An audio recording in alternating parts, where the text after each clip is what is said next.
सातपूर परिसरातील papaya nursery अंबडफाटा या ठिकाणी सिग्नल यंत्रणा बसविली असून सातपूर कडून एक्स्ट्रा पॉइंट कडे जाणारी वाहने यांना त्या ठिकाणी असलेले हॉटेल व मांगल्य पेट्रोल पंप यांच्या अतिक्रमणामुळे वाहतुकीस मोठा अडथळा निर्माण होत असल्याचे चित्र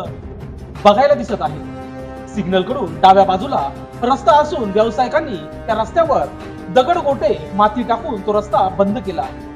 म्हणून छोट्या मोठ्या वाहनांना त्या ठिकाणाहून रहदारी करता येत नसल्याने सिग्नलवर वाहनांची मोठ्या प्रमाणात वाहतूक कोंडी होत आहे। तसेच मांगल्य पेट्रोल पंपासमोर फक्त पेट्रोल पंपावर वाहने यावीत या उद्देशाने तेथे डिवायडर लावण्यात आले नाहीत, म्हणून त्या ठिकाणाहून येणाऱ्या जाणाऱ्या वाहनांमध्ये नेहमीच अपघात होत असतात। म्हणून त्या ठिकाणी पूर्णपणे डिवायडर लावण्यात यावे आणि पोलीस चौकीच्या शेजारी बंद करण्यात आलेला रस्ता तात्काळ